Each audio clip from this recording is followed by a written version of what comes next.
তিনি বলেছেন, তিনি নাকি বলেছেন, যদি বলে থাকেন, কারণ আমি কিন্তু তৃতীয় পক্ষ থেকে বা ওনার কাছ থেকে সরাসরি যাচাই করতে পারি নাই, আমি মিডিয়া অথবা সোশ্যাল মিডিয়ার মাধ্যমে পেয়েছি। তিনি নাকি বলেছেন যে বিদেশ থেকে এসে এখানে একটা প্রভাব সৃষ্টি করে যাবে, একটা পরামর্শ দিয়ে সংক্ষিপ্ত সফর করে চলে যাবে, এটা হতে দেওয়া যাবে না। খুব সাহসী বক্তব্য, খুব সাহসী কথা। আরেকটা কথা বলেছেন, বাংলাদেশ একটা ছায়া যুদ্ধে জড়িয়ে পড়ুক, এটা হতে দেওয়া যাবে না।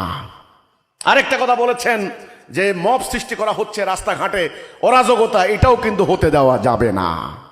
আমরা দেখেছি 5 তারিখের পরে অনেকে সেনাবাহিনীকে বা সেনাপ্রধানকে আন্ডার এস্টিমেট করেছেন। উনি নিজেও বলেছেন আন্ডারমাইন করবেন না, আন্ডারমাইন করেছে অনেকে। উনি নিজেও বলেছেন আন্ডারমাইন করবেন না, মানে একটা তুচ্ছ তাচ্ছিল্য ভাবতে হবে, সেনাপ্রধান বোধহয় কিছু করতে পারবে না।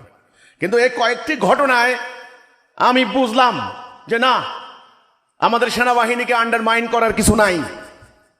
যদি এই কথা তিনি সত্যি বলে থাকেন, তাহলে আমি বলবো মেরুদণ্ড সোজা করে আল্লাহর উপর ভরসা করে, আল্লাহর উপরে ভরসা করে, যেহেতু আপনি আল্লাহকে বিশ্বাস করেন, পরকালকে বিশ্বাস করেন, কোরআনকে বিশ্বাস করেন, আপনি মুসলমানের সন্তান, তাহলে দুনিয়ার কাউকে ভয় না করে মাথা উঁচু করে দাঁড়িয়ে কথা বলেন।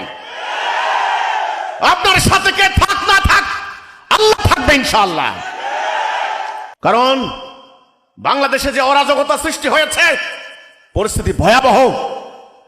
সিরিয়া যখন গৃহযুদ্ধ চলে, এই সুযোগে সিরিয়াকে ধ্বংস করে দিয়েছে। গৃহযুদ্ধ হলো সবচেয়ে বড় ভয়ঙ্কর, এটাকে বলে সিভিল ওয়ার। সিভিল ওয়ার সম্পর্কে অনেকের কোনো ধারণা নাই। দলে দলে, গোত্রে গোত্রে, পাড়ায় পাড়ায়, মহল্লায় মহল্লায়, এই শহর ওই শহর, এই যে মারামারি নানান স্বার্থ নিয়ে, সামান্য একটা খালের মাছ নিয়ে, সামান্য একটা দোকানদারি নিয়ে, সামান্য ইটের ভাটার টেন্ডার নিয়ে, এই যে মারামারি, এগুলোর নাম সিভিল ওয়ার। এদিকে বলেন ভারতীয় আধিপত্যবাদের বিরুদ্ধে আমরা স্লোগান, খালি স্লোগান দিলে হবে না। দিল্লি না ঢাকা, দিল্লি না ঢাকা, আর পোলাপাইন না বুঝে ঢাকা ঢাকা। আরে ভাই, ঢাকা ঢাকা বললে হবে নাকি? জাতিকে রক্ষা করতে হলে সিভিল ওয়ার বন্ধ করতে হবে। আর এই সিভিল ওয়ার বন্ধ করার জন্য আমি মনে করি বর্তমান সেনাবাহিনী শক্তিশালী অবস্থান নিতে পারে।